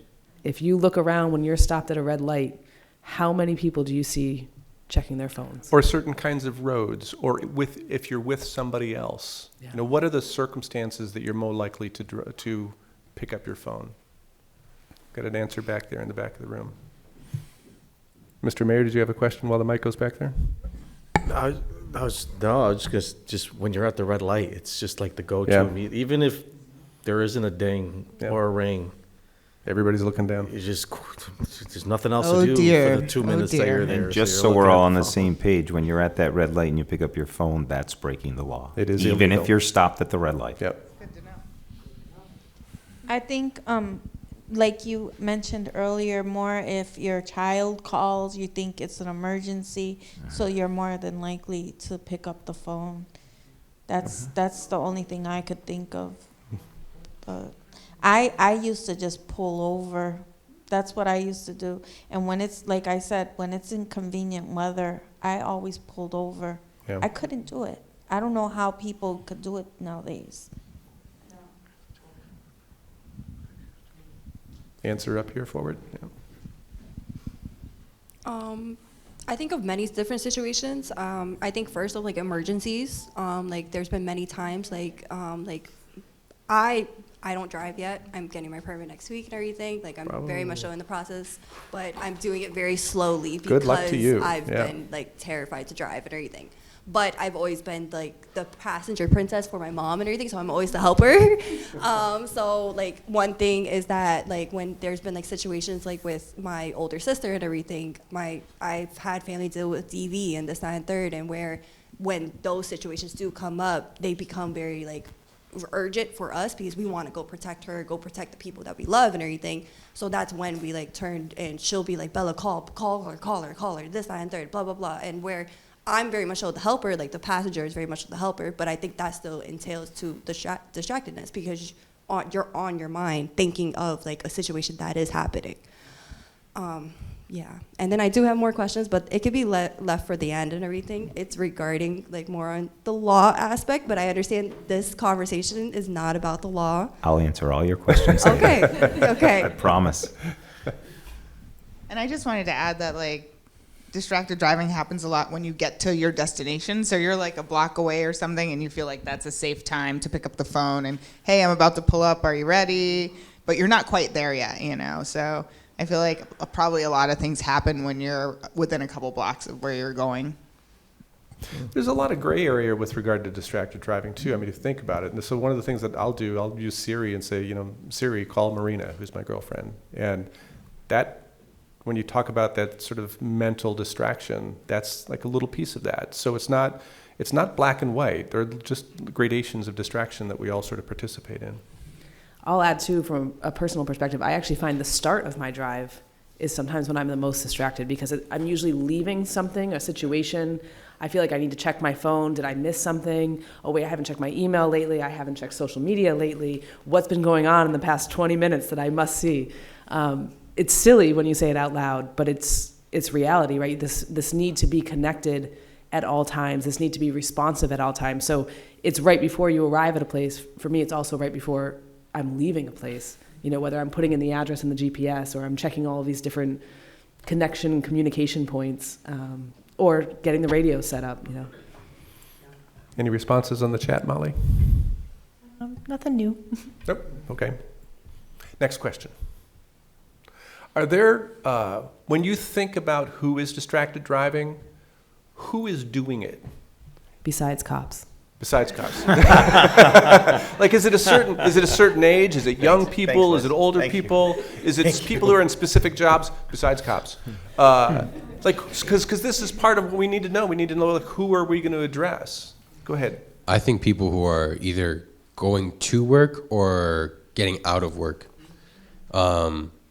So maybe like someone who's like a nurse or a doctor or a physician. Because, these are busy people, what I mean? They have like big responsibilities for their job. So they're probably texting a friend, or they're probably just seeing what's on the schedule. Anyone who just genuinely works. It's a lot of adults, but teens also. Because like, if I were to get my permit and license, I feel like it's going to be something new for me to not be on my phone. Like, I'm not gonna lie, I will probably struggle like at first to like, okay, let me get off my phone, let me put my phone in the back seat or something, that way I'm not on it, or have enough self-control eventually to just be like, it's in my pocket. Because kids are addicted to their phones nowadays, they're screenagers. So just no, I mean you're 100% right. I mean the problem is that it is everyone, but so this is a question like, for when you think in Holyoke, who are the people who are distracted driving? Not the cops. Yes, you're gonna answer over here. My answer to that would be everyone. Everyone is distracted when they're driving. I can agree with that. I think it's definitely right now, from what I see, is like the generations that grew up with like getting the phones, getting texting, this, that, and third, getting FaceTime and everything. If you look at the very young generation, that's their environment. That's how they are grown up, that they get put onto watching Coco Melon, this, that, and third, and then they get put onto an iPad to learn educational games. That's literally how like we develop our kids, even within the schools and everything. The computers are very much so the main thing. So it's more of like, I think we're looking at multiple generations, but starting with like the generation that had the phones coming in.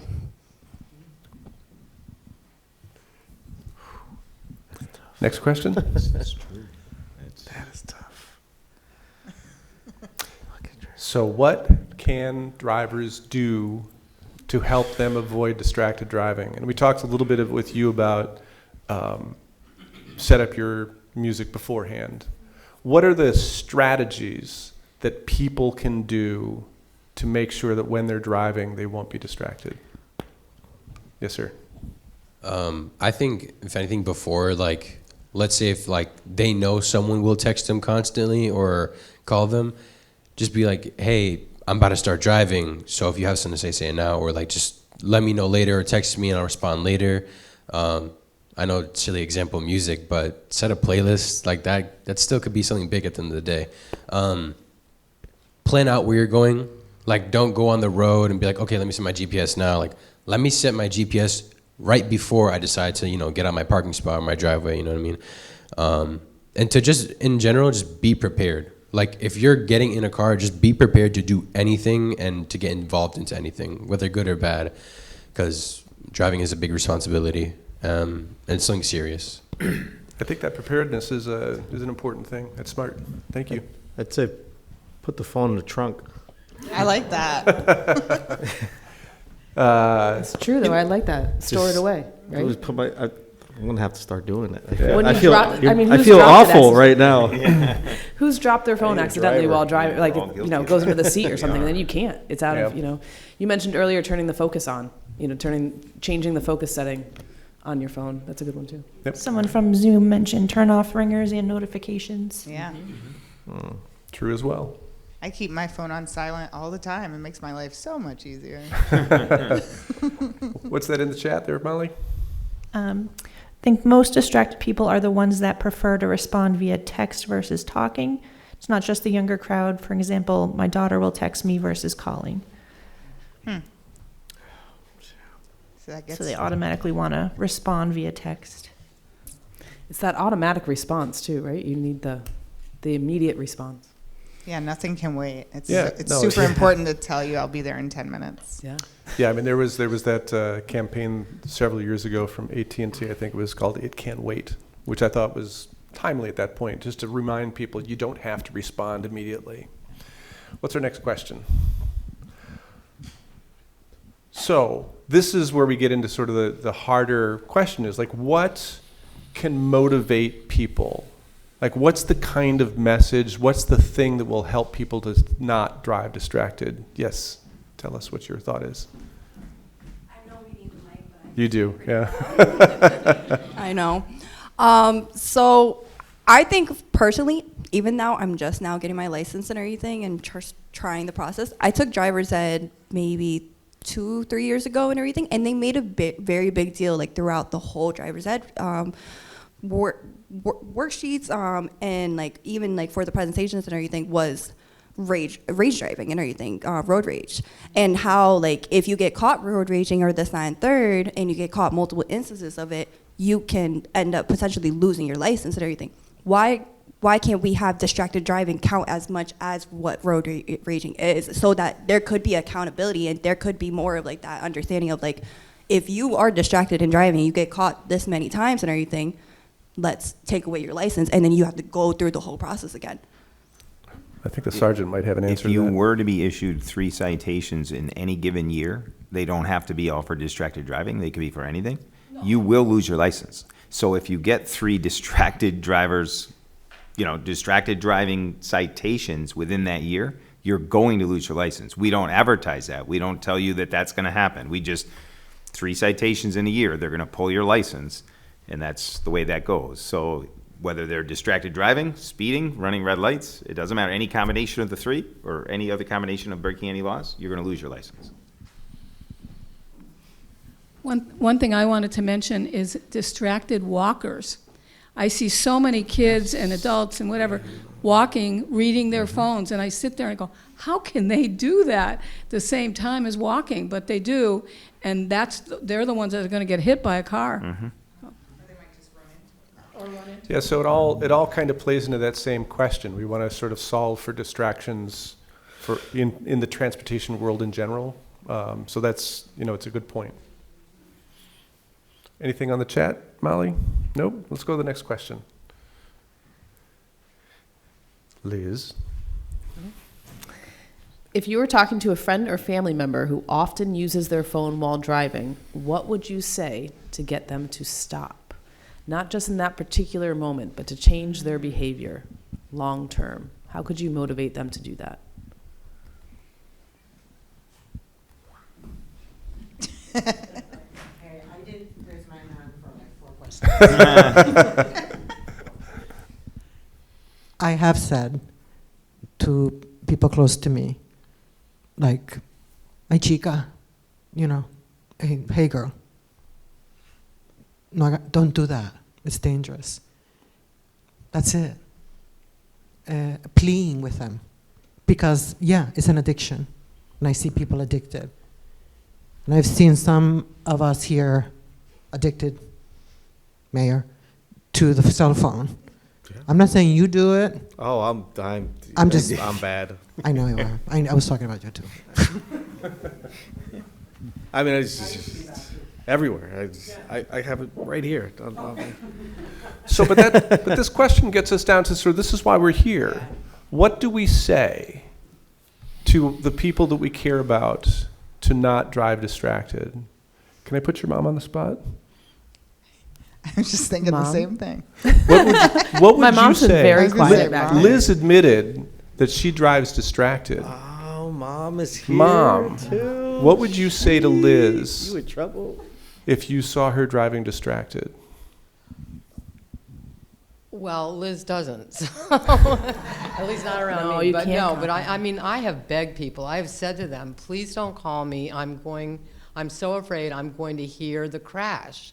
And anytime, well, Liz does call me on the phone when she's driving. And, you know, anytime the phone stops or for some reason I don't hear from her, I am terrified until I hear back from her. And it happens every time.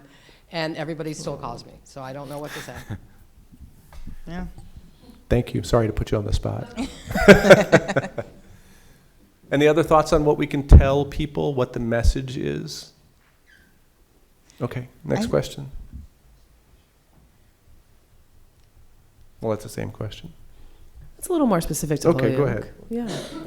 Read it. What kinds of messages do you think would be most powerful in Holyoke? We talked about this community. We talked about how, you know, there's pride in this community. There's resources available in this community. Think back on those 3 words Yeah. that you said at the beginning about what Holyoke says to you and means to you. Because the message that we want to come up with needs to resonate with Holyoke. So I guess I look at you, Mayor. No, I mean, seriously, I mean, we're not going to, spit something out. Like, what's the message that works to what you know in Holyoke? The message got to say, meet up and.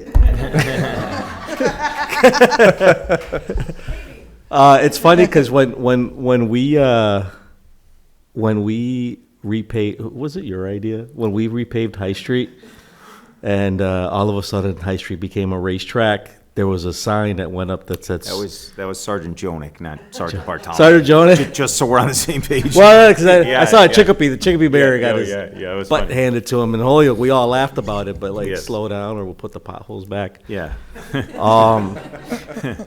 I don't know. I would like just witty things like that, I guess. Or maybe even, I know on the Mass Pike, it's more relevant out in the Boston area with the strong accent, so they spell the letters the way that the accents sound, and it's pretty creative.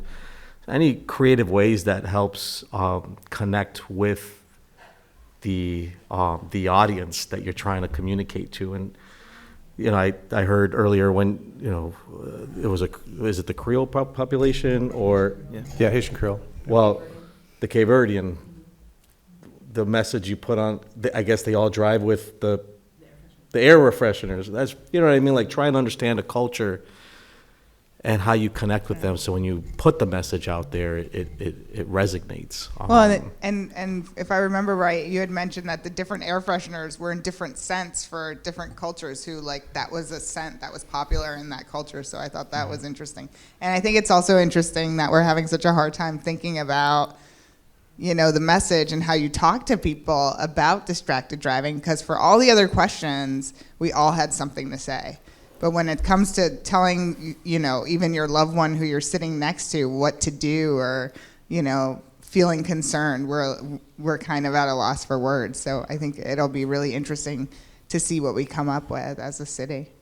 Agreed. It can be hard to speak up, right? I mean, I think you talked about the MAD campaign Yeah. earlier on. For a long time, drunk driving was somewhat acceptable, exactly. right? Yes. And then it took people speaking up to change that behavior. And I think distracted driving, there's still something that we're not quite comfortable saying, hey, don't send that text. Don't make that call. Well, and that's partly because we all do it, right? That's exactly it. I'm thinking of, and just came to my mind, a way to utilize maybe volleyball as an analogy. When you're playing volleyball, it's fast. You need to be following the action. If you miss for a second where the ball is going to go, you miss it, you lose a point, you lose a game. So it will be the same level of concentration to win a game of volleyball.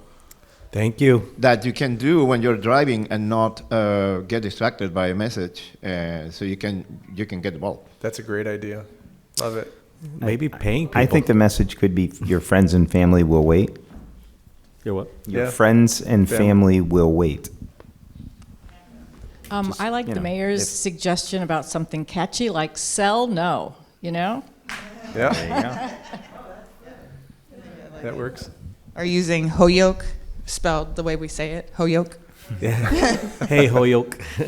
We have a comment on Zoom, a public campaign highlighting some of the tragedies that have happened in Holyoke because of unsafe, distracted driving. Yep. That's good. I think the reason I'm having a hard time is because I just plea.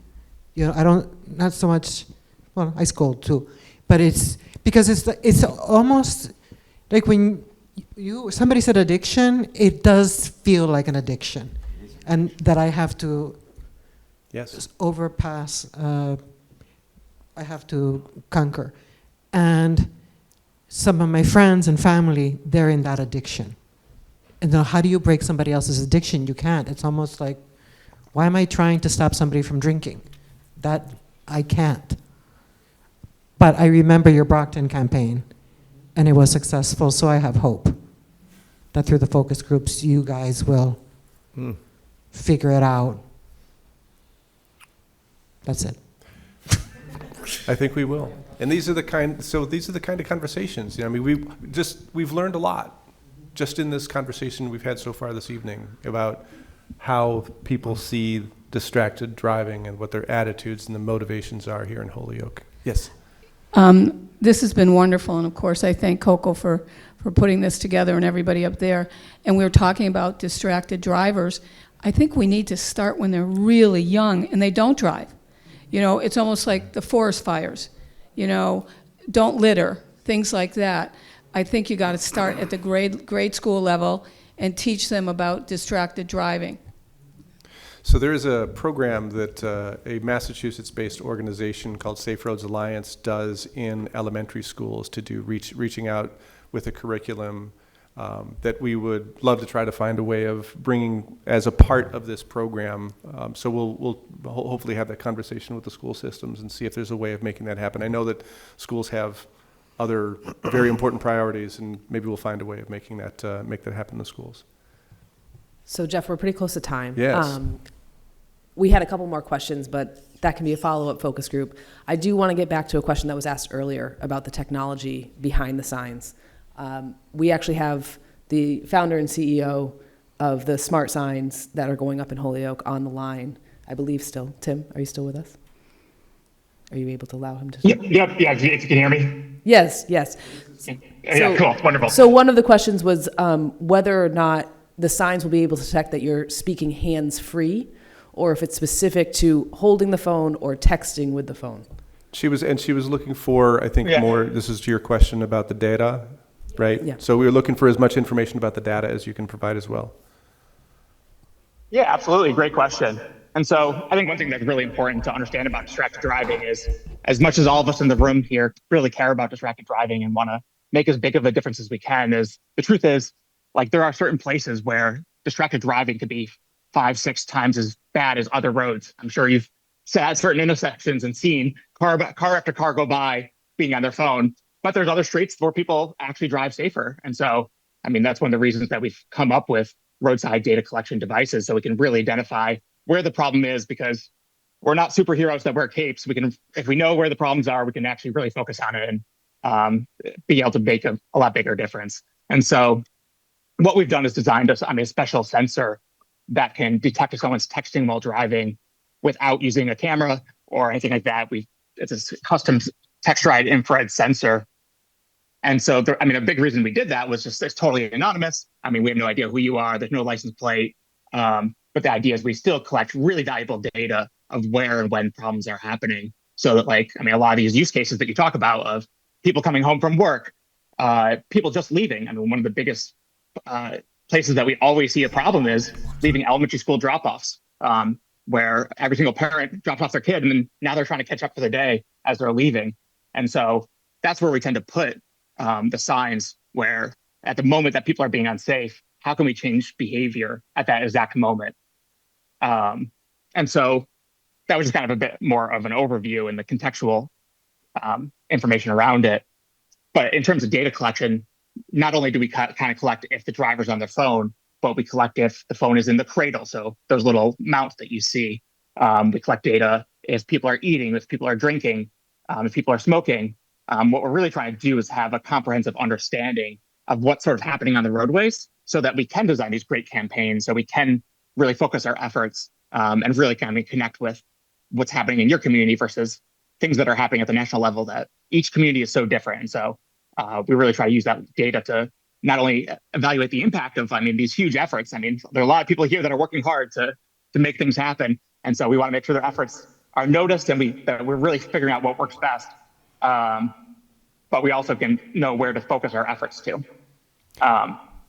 So that kind of answered the question. I mean, I'm trying to cover a lot of ground here in a few minutes.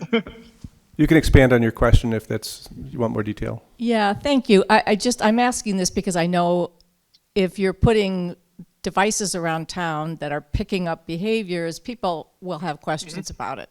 And that my question was, does it only pick up people who are driving with a phone in their hand, which is against the law? Or does it also pick up people who are having conversations on the phone hands-free, which in my opinion can be equally distracting? But I don't know if your data if you'll be collecting that kind of data. Yeah, so what we do is we separate out if people have their phone in their hand. So a lot of times it's texting, but more and more it's actually Facebook, YouTube, videos, the block games. I mean, all of that sort of stuff where people have the phone in their hand. Then we also kind of collect data about if the phone's in the cradle, so it's kind of in the GPS, so we know that they're not necessarily distracting, but we do not collect data if they're talking on the phone. That's not information that we know. If I could hop into this Amy, you're breaking up a bit. Again, there was some mention up at the big data, and so that's a really good way that we can get some information on hand calls versus the hands-free calls. That's a really good tool for that. And then to quickly follow up, so in other words, the sensors that we will be using will not be able to determine, as Tim just said, if the handheld call is happening. To then also follow up about the dangers of it, I totally agree that hands-free driving is not risk-free driving. There's still certainly some risk involved with that. But we've seen studies show that the visual manipulation is the riskiest. So 2 seconds is all that really takes for the eyes to leave the forward roadway for that crash risk to increase. And we've seen some studies show that if a driver's eyes can remain on the road, even though they're cognitively distracted, their mind might be somewhere else. It's still not as dangerous as if the driver's eyes are off the road and their hands are off the wheel. Amy, thank you very much. And thanks for the question. So I think that's going to wrap us up for the evening. Mr. Mayor, thank you. Sergeant, thank you. Coco, I'll let you have the last word. All right. Well, thanks so much for doing this and kicking this off with us. Holyoke really appreciates Travelers Marketing and MassDOT coming to the table to do what's really important work that is not easy to do on our own. So I hope that everybody watching and who had a chance to take part tonight will reach out if they are interested in being in one of the focus groups or hosting a focus group.